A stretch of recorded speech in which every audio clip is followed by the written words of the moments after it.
marketing, which I'm going to break down a little bit for you, or we're going to break down together and do different pieces of marketing for a market, is there's some things that overlap with selling more as a vendor, and there's some things that are really separate from that kind of effort. I'm going to try to focus on those. There are two resources that are in this book. The Marketing the Market, these are both, you don't need to find them right now, but they're both sort of back in the back section, the addendum or the resource section. Marketing the Market, again, this is the best I've seen. If you just need one article, one document to read about how to market a market, this is the one that you should. And I would compare notes from what this says to what we're going to be talking about today, see if there's anything missing, see if there's anything that supports back and forth. You'll find that there is. And then another section here, which I'm not going to talk about in detail until I get to the events section of marketing, is the Farmers Market Special Event Ideas from New York. In terms of planning events at a market, and ideas, this is all you need. You just page through this month after month, week after week, and any idea that you could possibly, no, that's not true. Many, many, many ideas have been put together seasonally, month by month, over time, for events at your market. Now, if you're a vendor, you're not really responsible for marketing your market. Somebody is. Whether it's a manager, a hired manager, a paid position, or a volunteer manager, or a committee of vendors, or just the committee of all vendors. So I hope that you find value in this, even if it's not specifically your job to market your market. How many market managers or lead vendors do we have again? Oh, okay, good. Roughly, I'm not going to write these down. How many hours a week does someone have to spend on marketing at your market? How many hours a week do they get to spend? Do I hear 2? What? 2 hours? Okay. Just marketing. Just marketing. And what that means, which we'll get to in a minute. Does this mean there are markets out there that you're not aware of any time being spent on marketing, perhaps? All right. Yes. Okay. Then the next question is, does any market here have an annual marketing budget? Yes. Good. Yes. Yes. So let's go through this quickly, because the goal of marketing is the same as the goal for vendors who want to sell more. To attract more customers, increase the frequency of visits, and increase the per sales. Next slide. Most of what marketing is about, most of what market managers do and those who are in charge of marketing is about this, attracting more customers. It's one of the lesser things that vendors can do, although you can do it too. It seems to be more of a function of markets. So the market manager, the lead vendor, the committee, or whoever it is who's helping you market your market, this is their job, is to attract more customers. Next slide. But it's also their job to be creative, just as the vendor is, to increase the number of times that each individual comes. All I'm saying, next slide. It is also the marketing job, in any way that it can, to facilitate this move from a smaller sale per transaction to a bigger sale. This is primarily vendor, but marketing can also create promotions and situations that will facilitate this for everyone, not just the individual vendor trying to accomplish it. Next. This is inescapable. If you're going to do marketing, you need time or money or both. So if you don't have time and you don't have money, it was nice having you here. I mean, there's no way you can get around it.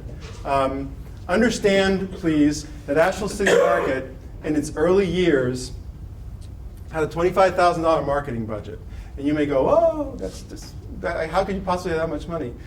The Carborough market, do you know how much their marketing budget was last year? Okay, the Carborough market, by the way, is certainly as large and probably larger, probably more prosperous, been around a lot longer than the market that I work for that a few years ago had a $25,000 budget. So it's a much established market. It's very successful. The vendors do very well there. What's their marketing budget? $400.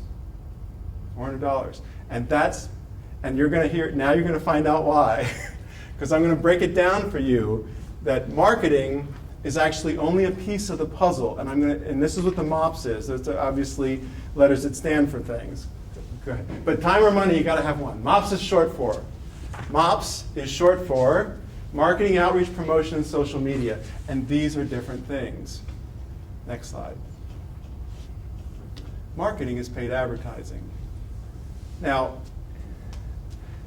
this MOPS thing I made up to help me better think about how I could facilitate, promote, market Asheville City Market. I made this up because I wanted to put things in boxes because it was too confusing.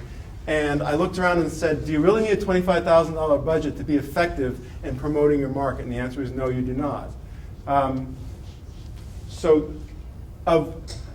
This is dangerous ground now that I'm going to tread on here, but I'm just going to do it because sometimes you should say things, even if they're not altogether you're sure they're true, and you can challenge me on it. This is the least important part, the money part, the marketing part. Now, having said that, marketing is important in this sense, is very important in this sense. It's foundational. Okay? You need to have advertising in whatever way it ends up, there's a market that does billboards. Okay, in whatever form you choose, whether it's just market signs, e-newsletters, print and radio ads, rack cards and posters, there's a base that you need to have. Now, of course, that has to do with time and money again. Do you have the time? Do you have the money to do that? But I'm not discounting marketing completely. I'm just saying it's the foundation, but it's only the beginning. And this is further true by the fact that Carborough has a $400 marketing budget. This is where their $400 goes, to this stuff. But they do other things that doesn't have to do with paid advertising. But typically, folks who want to get more customers say, well, we need better advertising. We need to get the word out. People need to know about us. And the way they choose to do that is through marketing. And then in this presentation, that means paid advertising. And again, to recapture what I said a moment ago, is it important? As a foundation, it's very important. But then once you've got that foundation laid, it's time to move on to the more important things you can do to promote your market. So the basic thing that you need, in my opinion, is something like this. This is referred to as a rack card because it fits in a rack. And if you are in tourist places or anywhere where there's information being displayed, this is a standard size of something that fits in the little slot. Now, do you need a two-sided color, glossy coated rack card for your market? No, you do not. Again, it's time and money. But you need something to represent your market that you can physically put out there or give to someone. Okay, whether it's printed in black and white on a sheet of paper, a half sheet of paper, a quarter sheet of paper, whatever it is. So this is you pay for this, and it's marketing. You're going to hand it out to people at the market. You're going to put it out in your community for people to pick up, be aware of. We used to do posters. Posters are good. We have some very beautiful posters we did in the first 4 years. They're only good if you can get people to post them for you, okay, in your community. And that may be, if you can get 50 folks, 50 businesses, organizations, parks, children's centers, anywhere where there's a wall where people go by, if you can get 50 of those or 25 of those to put a poster up for you, then posters are worth it. It just wasn't as worth it for downtown anymore because there's too many posters and it just doesn't work. So, but something like a rack card, this is from a previous year, this is the current one this year, is part of that foundation of marketing, of money that you're going to spend. Okay, the other big item, go ahead, is paid advertising, is print advertising. There's radio, there's even TV. I mean, there's some aspects of cable TV. There's some affordable options for television advertising. There are some affordable options for radio advertising. I'm just talking about, I don't know what affordable means. That's, again, you have to translate this into your own reality at your market, what affordable means. But it isn't, the cost for radio advertising is here and here. There's vastly different costs that are involved. And that's similar for print advertising. Print advertising in the Asheville Citizen-Times is a lot more expensive than print advertising in any larger city, in a larger newspaper. Obviously, the print advertising costs are higher. But there are other options that you can go down from there and still get print advertising. Now, I'm going to be dissing marketing and print advertising from here on out, so I hope this isn't overdoing it. These slides, in my opinion, are the most beautiful print advertising I have ever seen. Look, I mean, and in the context of a farmer's market, it doesn't get much better than that. Next slide. Yeah. It doesn't get much better than that. I mean, these are just great ads. These are fantastic ads. Next. Apple Day. I mean, it has it all. It's got the apples. It's got the event. It got fun for kids. It's got the baked apple goods coming all in one day. How could you possibly not come? Bake apple tastings. The kinds of apples that are going to be there. Next slide. You want to see the woman who's holding that fish? She's going to be there. She's going to bring those salmon right down to the market. She's going to sell it to you. Here's that pasta. This is extremely handmade pasta. I'm getting all excited. For dramatic effect, I'm telling you, I've never seen ads better than this. And you know how good they are, how helpful they were? They were virtually useless. They were virtually useless. We ran them in a local paper for Asheville City Market South, which is a Wednesday afternoon market, and they made no difference whatsoever. I'm not trying to tell you that print advertising isn't part of the mix, but I am telling you it is not the most important part. And it took me a while to learn that even though this is beautiful, and even though you would I felt like this is irresistible, it was resistible. It didn't work. Now there may be communities, there may be other markets, other places where this would work, where you'd notice it. You'd notice the traffic increasing because this ad went in a place where it created that kind of buzz and that kind of appeal to bring the people in. But it didn't work here. So we're going to leave marketing behind. The O is outreach. Outreach is stuff that your market is doing that is not at your market, it's out in the community. We're going to be going to a local school on their May Festival Day and having a market booth and handing out plant starts to the kids. That's outreach. There were Earth Day festivals all over the planet this past weekend, and ASAP had a booth there, and we promoted the market. This is the May Day celebration at the school. Goombay is a local cultural festival that comes up in August down the street from our market. So outreach is having a presence out in the community at whatever events or organizations or groups that you can that doesn't just try to sell the market, but engages in the community to bring them as a part of your market now. Like we're going to the school, not just to get all the parents to come shop, we're going to give these plants away, we're going to have some fun with the kids. When we go to the Goombay, we'll do some cooking demonstrations with using local food. It happened that the Earth Day had to do with our annual recycling event, so we could promote that there. Outreach. So outreach is marketing is paid advertising. Outreach is going out in the community, inviting them to come visit you at the market. And this one is more time than money. So now we've shifted the focus away from money, $25,000 or paid advertising or expensive print advertising, to time. And you don't need a paid manager to do this, and you don't need a marketing person to do this, but you need human people. You need human resources to do this. If they're vendors, I mean, that is a likely possibility that in most markets, who we're talking about is vendors doing this. Now you can get volunteers. Volunteers are great to do this sort of thing too. But this is human resources. This is time to go out into the community. It creates, when we are at this school in a couple weeks, and I or others are handing out these plants to the children and having fun with them and asking them questions and just having a good time, we are not just selling. We are creating a connection now between us, the kids, their parents, between the market as sort of a community organization, not just a money-making organization, because we're not just that, but a community organization linking with another group in the community. That's more powerful than those beautiful ads. That is more powerful than beautiful advertising. And by the way, this is the things that Carborough does now. It's not free because it requires time, but they're not just spending money now. They're investing that time to reach out, not just Carborough. These are effective at any market, and we're working on an Asheville City market to do this outreach sort of thing. What's next? Okay, the most powerful of all of the letters. Oh, wait, P. The most powerful, I heard, okay. P is for powerful, is promotion.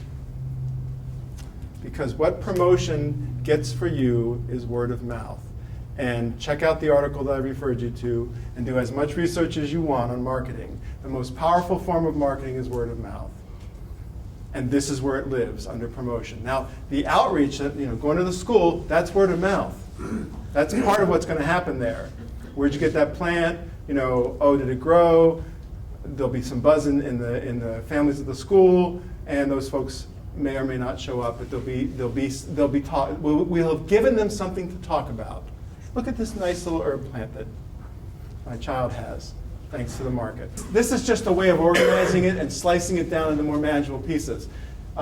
This isn't the only way you can do it. It's just, I find it helpful.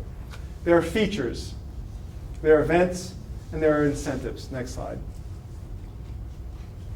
Features. Okay, this was actually a print ad, but I'm not sharing it with you because it was a print ad. I'm sharing it with you because it's all about features. Features, in my head, are those recurring things that you set up that are sort of routine, not every week maybe every month, maybe every season, but they're recurring aspects of your market. They're not special events, they're not incentives, they're things that happen regularly that are now a feature of your market. And there they are.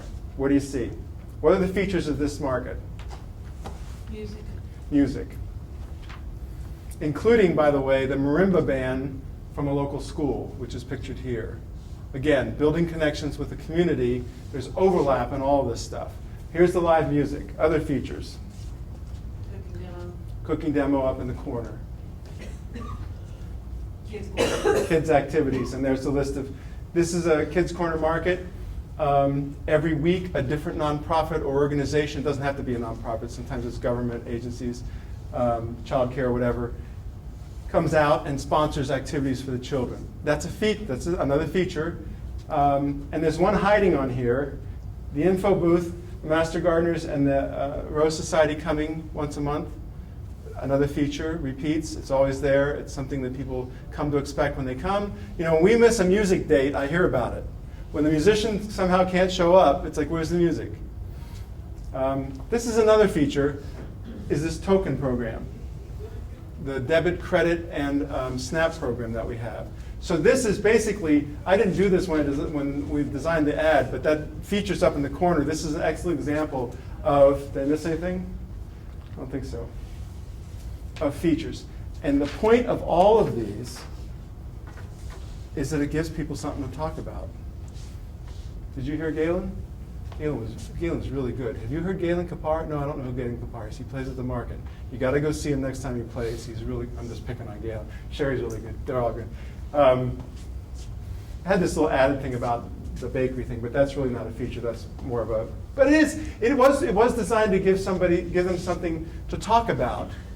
People like baked goods. People like to get a cup of coffee and some yummy baked thing in the morning. And guess what? This is the best weekly selection of bakers you'll find in Asheville. I'm not picking on any of the bakers. A lot of good bakers in Asheville. But as in terms of a selection of baked goods, that's it. You couldn't find a better selection than you can on a Saturday morning. This Saturday morning in June. Something to talk about. Am I beating this up? What's the next slide? Another example. Now this begins to broaden a little bit into some of the other categories. Right now we were talking about, what are we talking about? Features.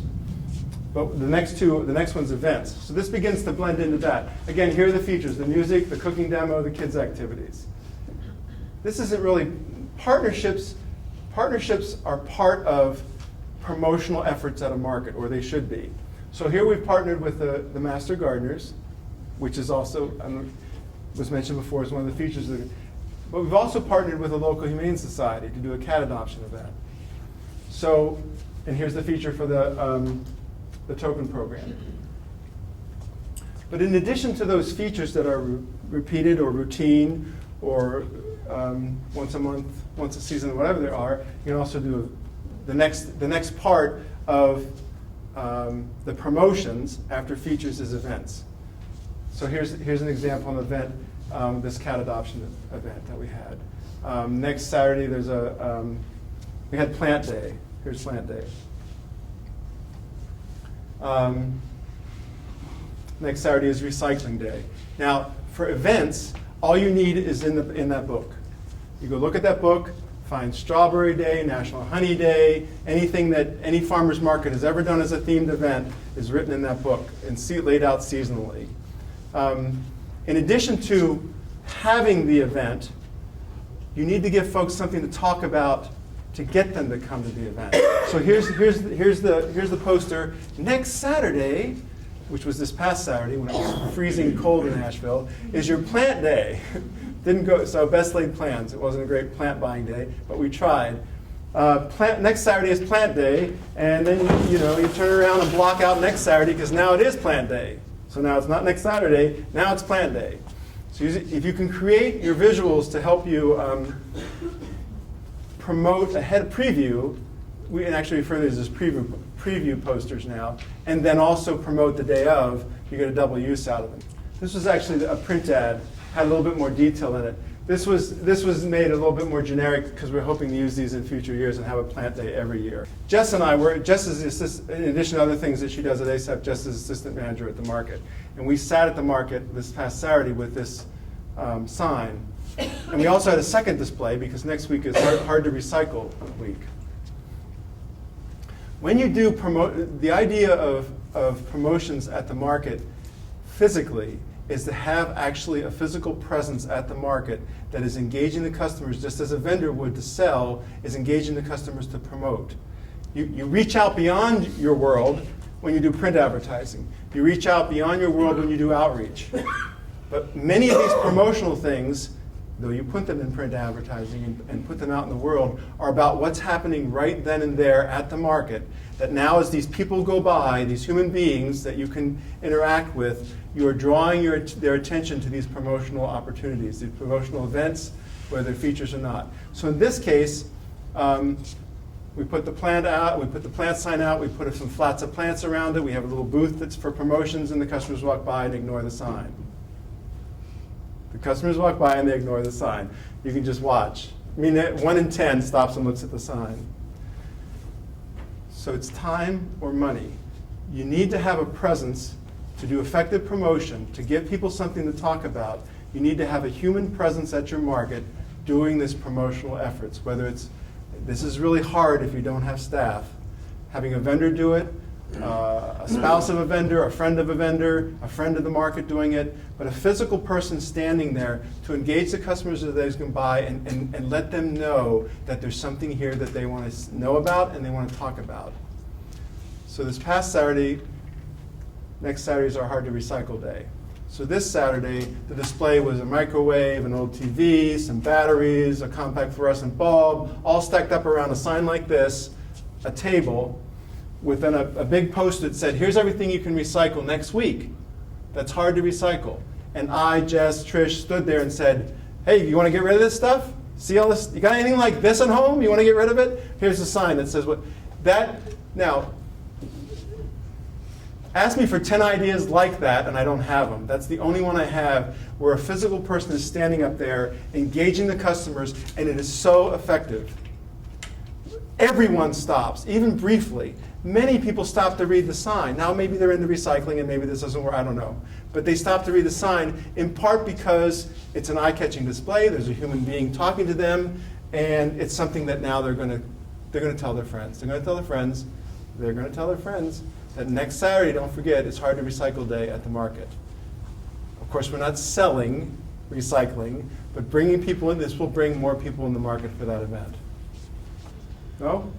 The comment Yes. I would make it is all about the experience for the customer.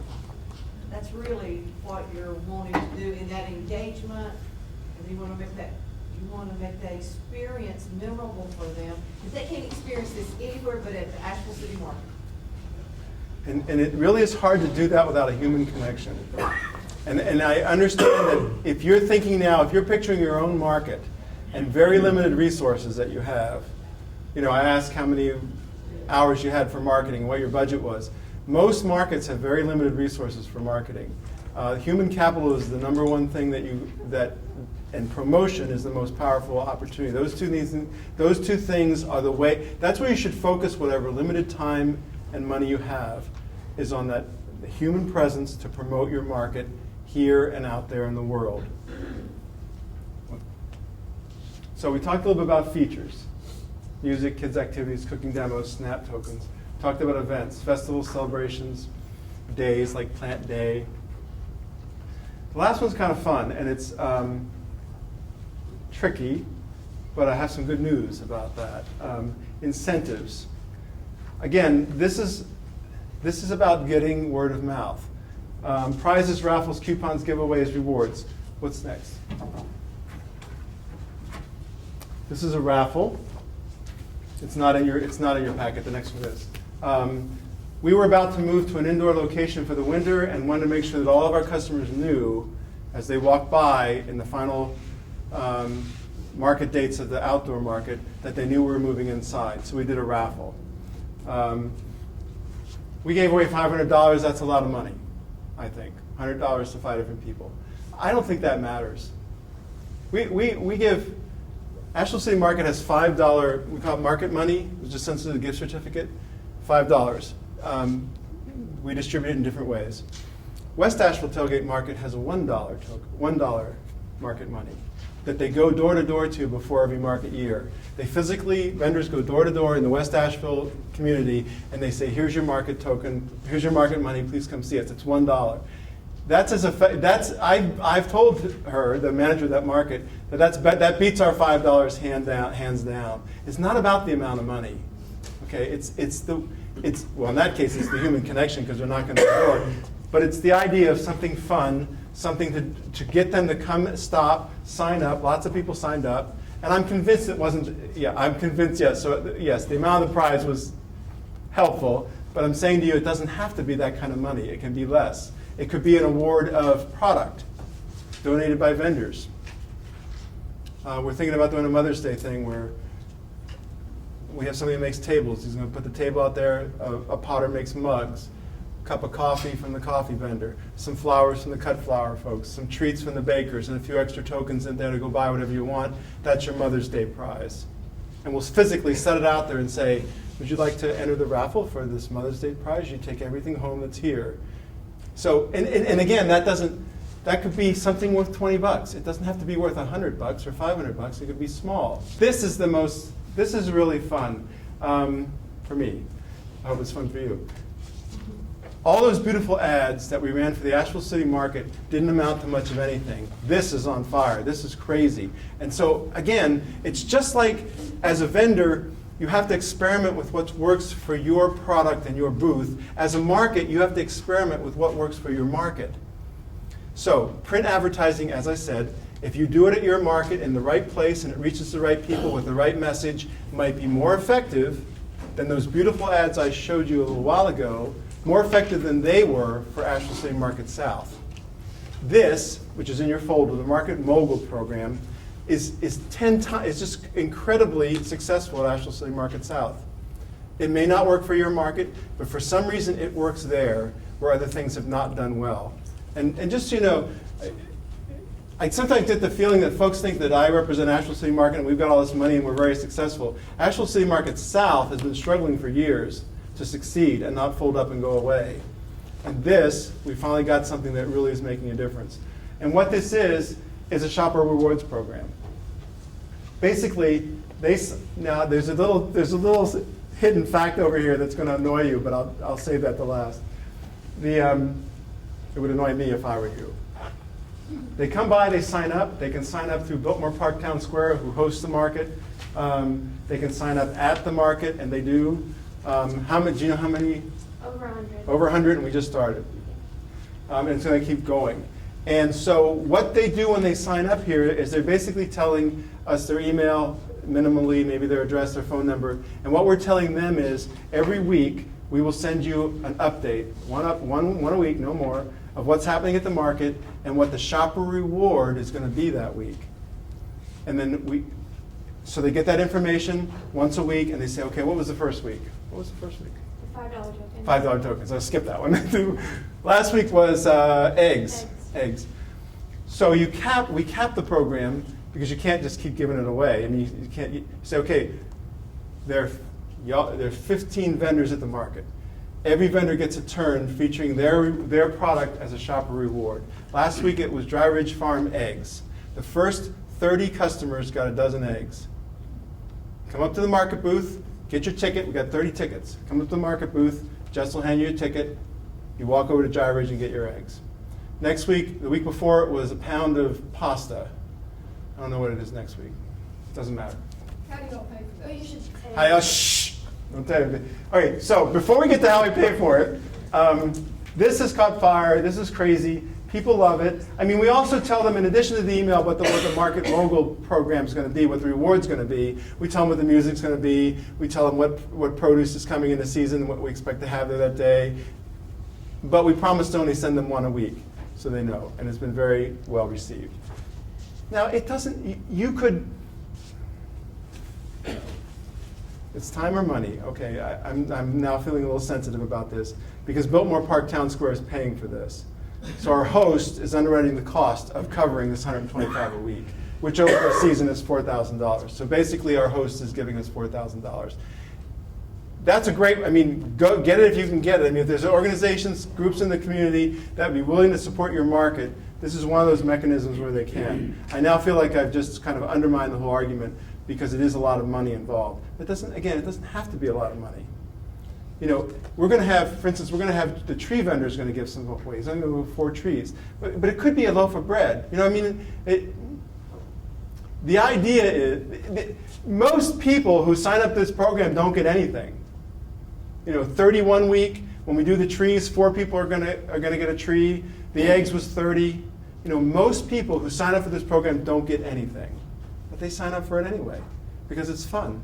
And every once in a while they will come early enough and they'll be one of the first 30 or the first 50 or the first 10 to actually get this prize. So you can scale it to a cost that fits within your budget, if you have a budget. I understand. I'm very sensitive because a lot of markets still have very limited funds. But shopper rewards programs, in some situations, for some markets and some customer bases can be, I've been struggling with this one for years and we finally actually got something that feels like it's working at this market for these folks.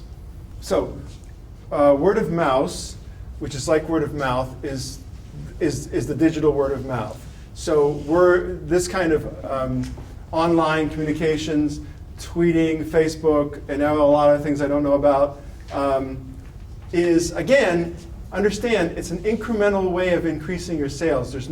I'm not telling you to do Facebook and you're going to watch your sales. We did Facebook, and it didn't make a big impact on it. We have how many? 1,000 fans? 1,100. How many? Oh, like 1,000, 1,100. 1,100. Someday we'll have 5,000. They'll keep growing. So again, this is an incremental thing. So don't let me. I'm not saying don't do Facebook. And I'm not isolating Facebook as there anything to do. This is just an example. So this is our Facebook page. And over time, it is just another layer of increased access to people, increased giving them something to talk about. I probably mainly include this so that you could see the vegetable duck, which was done at the Kids Corner Market. But if, I have a granddaughter, if I saw that and I had nothing to do with the market, I'd go, look at that duck. We're going to go down there to make a duck like that. I mean, that's what it's for, word of mouth, word of mouth. Next. So in terms of social media, there are other online options and opportunities. There's social media, there's e-newsletters, there's a website. Basically, this takes time. This takes some money, not a lot. The big problem with both of these is they take time to keep them current. Even a website that's somewhat static, when you put a website up there, if you're not updating it, and these e-newsletters have to go out regularly. This is time. The social media, again, it's time, but it's not that expensive to access that. What's next? Oh, here we go. Okay, this is where it gets harder. Early on, I suggest you that it's time or money. The first place you look, the first place I think that you should look is to your vendors. So in terms of vendor involvement in marketing, outreach, promotion, or social media, do you have a vendor who likes to do social media, who's in the Facebook? Do you have a vendor who would consider doing an e-newsletter? Vendor involvement is one access to the time that you will need.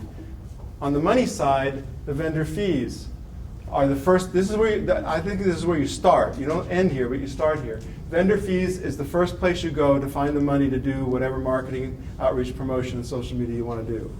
So to answer your question, the fees at Asheville City Market are a $100 membership fee for the year and $20 a week. If you're a day vendor, there's no membership fee, it's $30 a week. I'm betting no one's is higher than that. Is anyone's higher than that? Okay, so Asheville City Market, again, what you have here is a spectrum.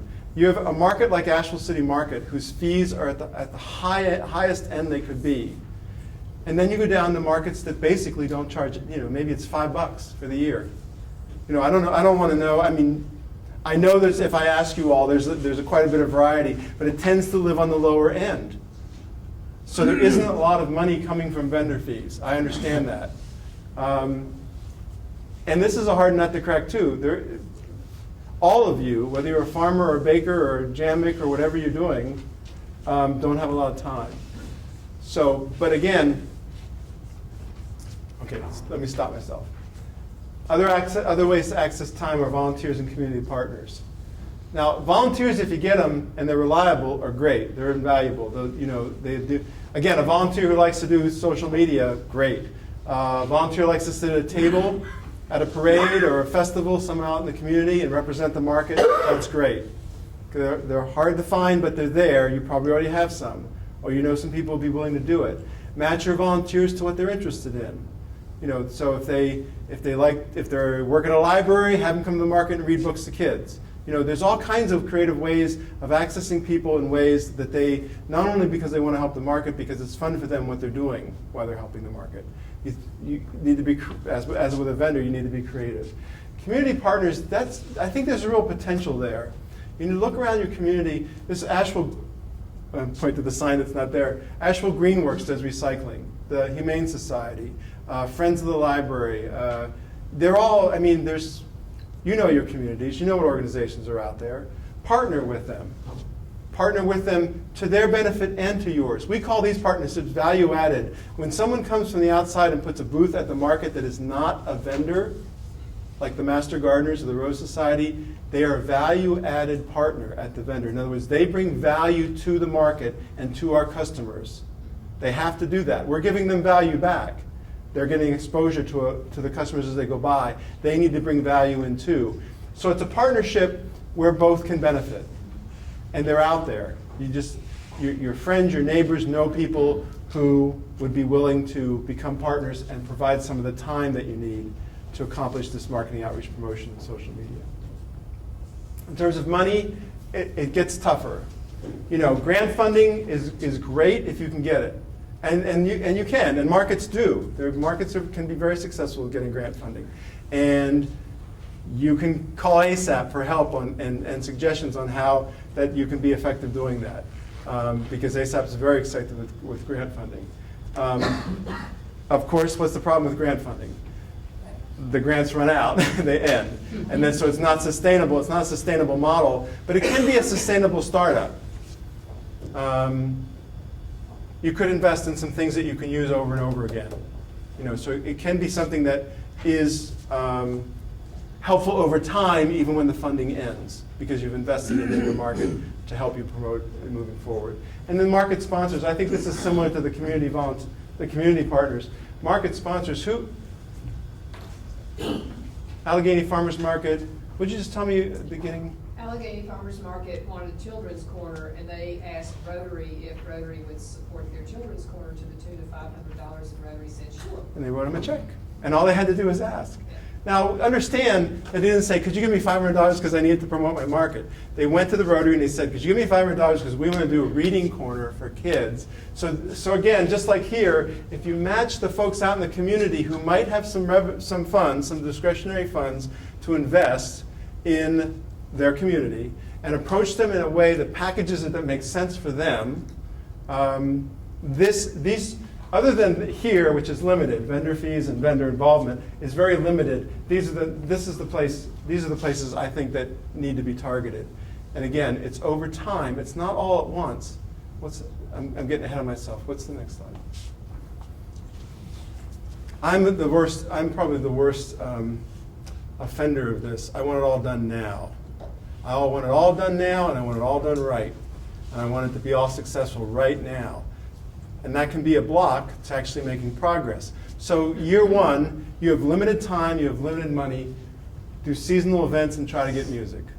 Now that means three events a year. When I say seasonal, I'm saying, what are they? Spring, summer, and fall. Right, 3 events. That's all, just 3. Now, that's much more doable than opening this resource and seeing, we could have an event in May, we could have 3 in July, we could have 4 in August, because look at all the stuff we could do. Take a deep breath and do 1 each season. Now you've got 3 events going on. Bring in music. Drop music, bring in kids activities. Drop that, bring in cooking demos. In other words, build incrementally, as you do with anything else that I've been suggesting to you today, to get to where you want to be. Year 2, then maybe we're doing monthly events, and now we've added not just music, but now we have cooking demos. Year 3, every other week. At some point, you need to start measuring your success. If you don't do this, this is something a volunteer could do. I want to talk about vendor sales reports, but customer counts. I mean, which is more important?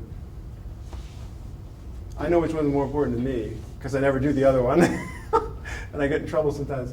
Customer counts are useful. How many people walk through and there are ways to do them. You count for 15 minutes, then you're done for the next 45 minutes. And you take that 15 minutes and multiply it times 4, because you're just trying to get an idea. So somebody doesn't have to sit there from the time you open to the time you close. You can do it in periodic little slices and then project what the customer count is. And that could be, did we have more customers on plant day? Did we have, did something why did the customers go up all of a sudden? This is information that you begin to think about if you have time or money to be able to invest in it. This is the one that's more important, in my opinion, which is vendor sales reports. And it's very sensitive. Many markets, many vendors cannot achieve vendor sales reports, because you're asking me for how much money I made, and that's none of your business. Asheville City Market does it through an anonymous report. We use Google Docs now. We used to use SurveyMonkey. Anyway, there's different mechanisms you can use where when the vendor goes to the link, when now they're going to report it, we used to do it with slips of paper. Let me start there. I used to walk around with slips of paper, and I hand it to a vendor and they say, I'll be back. They write it on the piece of paper and they put it into a hat, literally into a hat or a bag. And the white paper was a farmer, the yellow paper was value added, and the blue paper was art and craft. So now at least I've got those categories divided up, and I can see the average arts and crafts, the average value added, the average farm. Then we went digitally, and now there's other ways you can do it where you can collect it, where there's no way that the person collecting the information knows who this was. They only know that they were a farmer, or they only know that they were art and craft vendor. Okay, so that helps. And you don't need to get complete reporting to be able to project. If you get 75% reporting, you can project the other 25%. You're getting a fairly decent number. Why? Because you need to know what's happening. Maybe this is me as a market manager. I feel like I need to know what's happening. The problem, the thing that this helps overcome, and it's probably as useful as anything, because you can get derailed by anecdotes. By that I mean, go around any market on any day and ask every vendor how they're doing, and some percentage is saying this is an awful day. This is the worst day I've ever had. This market just needs to do more marketing. it's all bad, I can't believe how much my sales have dropped. And if you base your decisions and what your strategies on those kind of stories, it just isn't helping you. It isn't getting you where you need. You need some idea of what's really happening at your market sort of objectively. Because you could walk around and find another 20 vendors that says the best day I've ever had. So that's not a way to gauge the success of your marketing, outreach, promotion, and social media. You need to get some numbers. Yes? That's marketing, outreach, promotion, and social media. I hope by breaking it out that way, it helped you think more creatively about what the options really are and not focus solely on one possibility. But there are many ways to create word of mouth in your communities. This is in your book on page something, 9. So this book, this best practices handbook or guidebook or whatever for farmers markets, precedes these presentations. This is a little dated. This has been around a little while. So it does have a breakdown of the MOPS by the kind of thing that happens under each one of those things, paid advertising and so forth. It references the resources that are in the back of the book. It also gives you 1, 2, 3, 4, 5, 6 best practices for marketing, outreach, promotion, and social media. Let's see if we covered them all. The first is give folks something to talk about. Check. And that should be number 1. So give people something to talk about. Number 2, print materials and signs. That references the postcards or the rack cards and having some minimal level of materials that can be given out. Signage. I don't think I say anything about signs. That's why I'm going over here. See the sign when you came in, farmers market? That kind of signage is a form of marketing that's very important too. The physical signs that you have around your market and around your community to direct people to the market and to parking and other kind of good information on your market dates. Community events, we did. Here's media coverage. This is one I didn't talk to you about. Media coverage is free coverage by the media about something that's happening at your market. All forms of media, whether it's print or radio, whatever, even TV, is looking for community events. They are looking for community events. They're looking for things to share with their audiences about what's happening in the world, in the community that's of local interest. Everybody wants that. The key for this particular element, again, it's time or money, and in this case it's time. To do effective media outreach, you have to be consistent and you have to give them stuff they can use in the form that they can use it. In other words, just because you want something promoted in a public service announcement or on a calendar on some printout doesn't mean they're going to fit it in on your schedule. You need to build a relationship with whoever the reporter is or the person who posts this kind of stuff where they know they can count on you. I mean, ASAP, again, they've got money. ASAP's got somebody doing this as part of their job, sends information out weekly and writes a story for the Mountain Express, I think every other week. Maggie does a story every other week. But you, on a lesser scale with less time and less money, again, maybe this is a volunteer, maybe this is a vendor, maybe this is a community partner. But if it's not consistent, they love, like if it's print advertising or online, they want a photograph, a good, nice photograph. So you have to give them, they're very busy too. They're too busy to make it okay, to take what you give them that doesn't really work for them and now go find out how to get it right. You got to figure out what they need and give it to them on a regular basis. I'm not saying every week, but maybe a monthly update about the market. Here's the monthly news about my market. Goes to this person, it's got a couple pictures, comes to them reliably and in a format that they don't have to do a lot of work to. And how do you know that? Ask them. How can I give this to you that makes it easiest on you to pass it on to whatever mechanism or media that you have? Mike, we have Yes. found that very, very effective. A testimonial, very effective. What do? I will tell you that it is time consuming at first to write your first 2 or 3 articles. And then you have the format. And so you just go to that, you update what's going on at the market. I like to feature a producer every week. I like to add a recipe. I send it every Friday morning to the local media, and they feature it in the Sunday local paper. And I thank them for doing it. If it gets missed a day, I just move on, we go to the next week. I may send it again. And if I'm gonna be out of town or something, I can't be there to do it on Friday, I'll send it early. Now, and I don't know why I hadn't thought about this before, I'll be copying and paste that on our Facebook page. Yes, yes. So it's very effective. Will you repeat that? Yes, it's very effective to be able to offer something with a number of features to it, like recipes, what's fresh at the market, if there are any events going on, any features are going on. Get a format it almost becomes a template then. It really It's got a does. beginning, a middle, and end. It's got these little headings that say, and here's what I have to fill in here. Time consuming to get started, but over time becomes easier. Saves you some time. Again, it's always time or money. That's some time, but it can be done efficiently and effectively. And I also save them and I date them so that when I start for the dates, I go back because things are basically the same. So, I've got a couple of years now of format and template.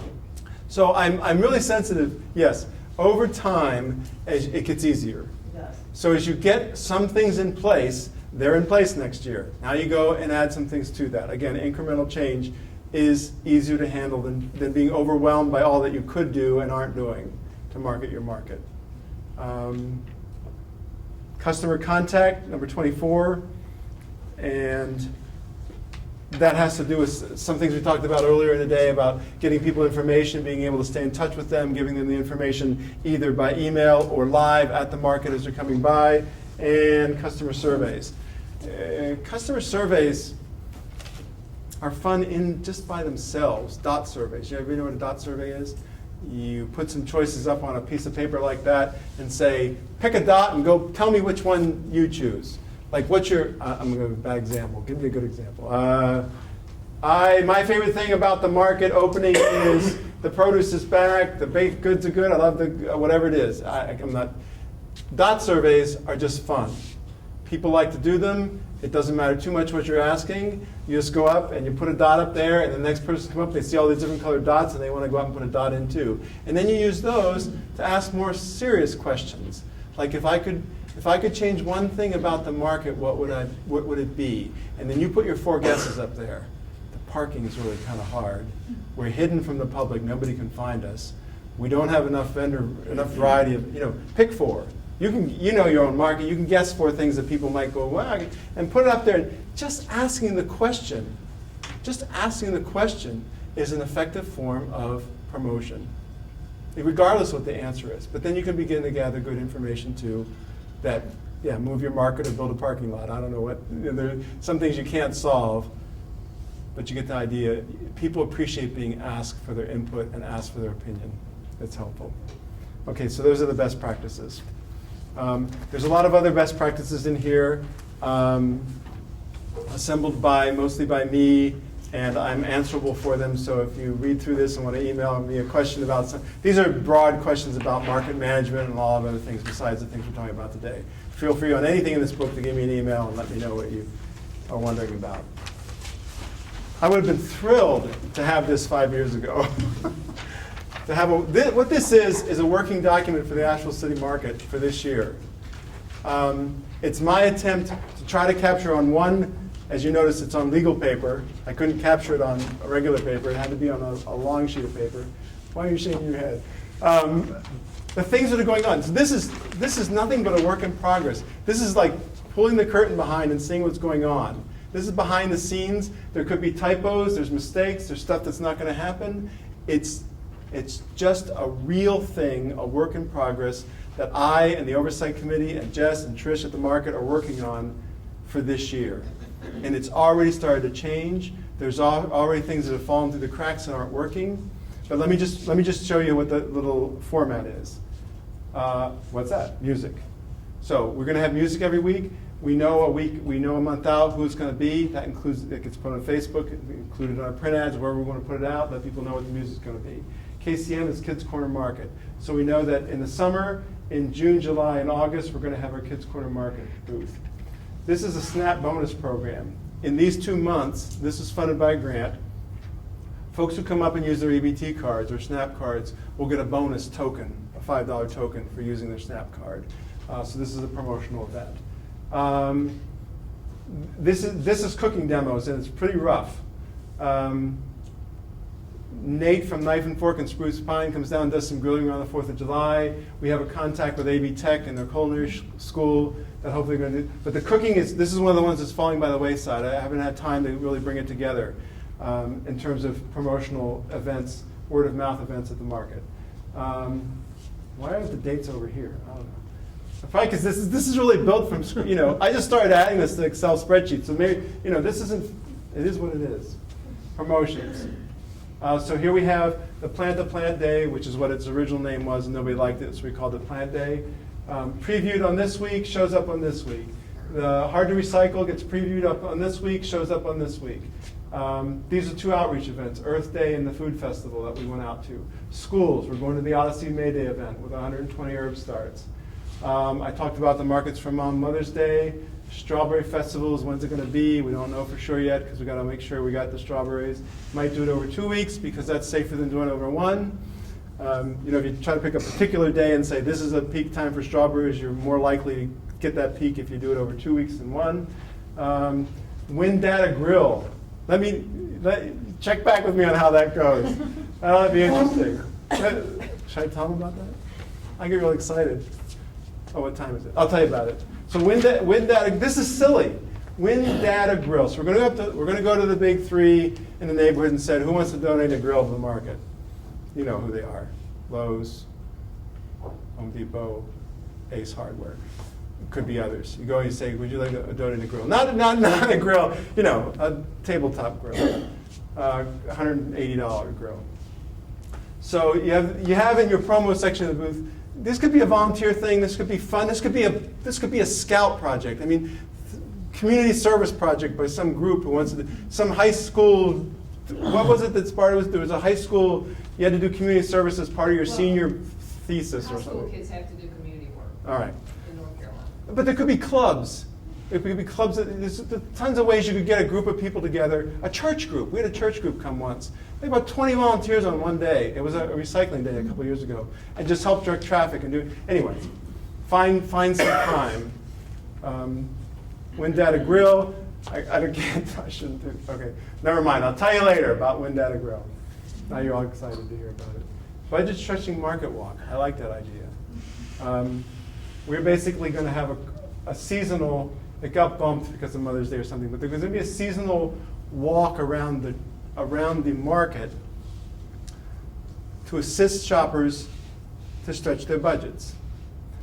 Each vendor had one of these little display boards in front of their booths, their displays, and it tied them all together to say there's something different happening here, and these are all linked together. So on the budget stretching market walk, we will. I don't know how much this costs. Again, this is a great grant thing. If you can get a grant for promotions and buy, say you have 20 vendors, buy 20 of those. And then when you want to do some promotional where you want to tie it together with all the vendors, each vendor gets one for the day and writes something on it. So they might write, my budget stretching, this isn't what they'd write, but they'll write something that indicates that there's something in their booth worthy of attention if you're trying to stretch your budget. And every vendor has it. Every vendor has one. That creates just a momentum to the promotion at the market and in people's minds as they go and talk about this to their friends and neighbors. There was one other one I want to talk about, budget stretching one. There was another one. These chili cook-offs, these things that involve a recipe. You all probably have said and know that recipes are good things. We'll put out some recipes where the ingredients are obviously being sold at the market, and you can find them because there's a yellow balloon tied to those booths. So now you got a recipe in front of you, and you go, okay, I need this, this, and this. Oh, just look for the yellow balloons. So you're just walking around and go, oh, what do you have for this recipe? So again, it's tying together the vendor's participation, the vendor involvement, with the overall market effort to promote. The last one I'm going to talk about, these down here are all just ideas waiting to live somewhere, the biggest pumpkin contest. Some of these are from that book, from that New York list of events. See if there's anything I want to talk about. September is Hunger Action Month. You can do, if you're doing SNAP, and folks, there are connections that go throughout all these things. So back to the Eat Local for a Week challenge. So beginning on one Saturday and going to the next Saturday, this online, if you Google or search for Eat Local for a Week challenge, farmers markets, these are being done. You know, you don't have to reinvent the wheel every time. But basically, there's going to be some, we don't even know what the format is yet, but some challenge where beginning on one Saturday and adding on another Saturday through some sort of, I don't even know what the mechanism is going to be. You get points, you record what you've bought, you can record what you eat, I don't know what it is. But it's a challenge saying, let's eat local for a week. That was an idea from one of our oversight committee members. The zucchini car race. Every market who sells zucchini must have a zucchini car race. All right. Zucchini, what? Car race. You make a car out of a zucchini. Or many zucchinis. I haven't figured this one out. Buy more. You know, weigh and win drawing. If you've got something with 10 pounds in it, you're eligible for a $25 gift certificate. If it's got 20 pounds, you know, again, you go back to being creative around those three things you're trying to achieve, which is bring more people, have them buy more each time they stop, and have them come more often. Made possible with funding from the North Carolina Community Transformation Grant Project and Centers for Disease Control and Prevention.